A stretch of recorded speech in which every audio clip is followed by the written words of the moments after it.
अस्सलाम वालेकुम दोस्तों, की हाल चाल है। मैं अरफात अली कल यार वीडियो अपलोड की सी तो माशाल्लाह यार काफ़ी यार दोस्तों ने देखी है, बड़ी बड़ी मेहरबानी यार। इस तरीके यूट्यूब पे ना मेरे चैनल पर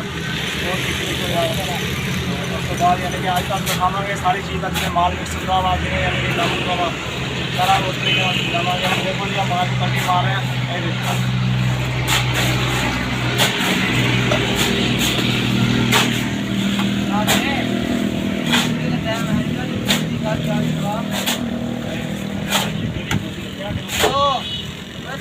मार मिक्स किया यार।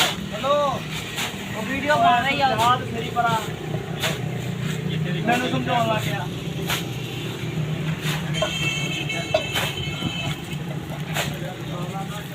मेरा काम है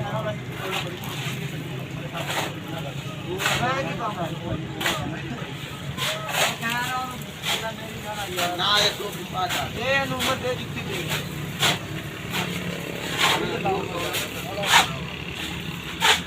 पानी ला यार, पानी ला लाल ही बना अपना पानी पिला लो पीना और तो ये लगे पर पानी ला पानी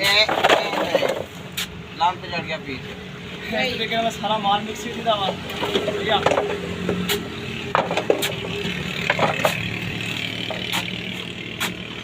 मार भी डाल मार भी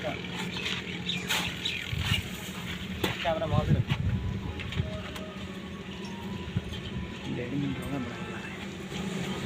इधर आ गया। और कल माल बनाया सीगा सारा पीस पड़ा सीगा, आज इन्हों खाली करांगे, खाली करके इन्हों बनावांगे फिर मशीन रखो मशीन मार के अंदर ये मशीन आ ये साडा शेख साहब आ कटन पा के फिरदा ये मशीन है कि इतने अज भराई करांगे, भराई करके पीस तुहानूं भी विखावांगे जिवें भराई करते हैं। सही आ ये डिज़ाइन वेखो काफ़ी प्यारे प्यारे डिज़ाइन बनते हैं।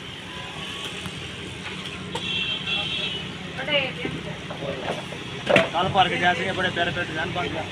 मैं आ रहा हूँ हर चीज़ की मालूमात हर चीज़ की VIP करके हर चीज़ दसी जावांगे कितने लगती है टायर कितने बनती है कि नहीं बनती है। बड़ी मेहनत करनी पैंती है इस चीज़ बस ना हार्ड काम आ इस वास्ते ना यानी कि बड़े इस्तेमाल करके बड़े तरीके बनानी पैंती है चीज़ बड़ी मजबूती है इस चीज़ मैं दस रहा अल्लाह खैर करे।